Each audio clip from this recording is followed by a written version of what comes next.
Sound of Madness. I don't know what the Sound of Madness is.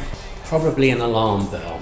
It's the dude that spend all the money. A combination of people from North London that got together in the mid to late 70s and came up with a Cacophony of music, noise, clothes, dressing up, having fun, arguing. What's up, Chris? It's kind of like a bit of S Club 7 with, steps. Sort of all about the keyboards, really, Madness. And a bit of a backing band around me. I've got a singer back there somewhere, drummer somewhere at the back. It's fundamentally great drumming, and with a load of old nonsense on top, really. Or someone hitting a fire extinguisher, actually. The hills are alive with the sound of madness.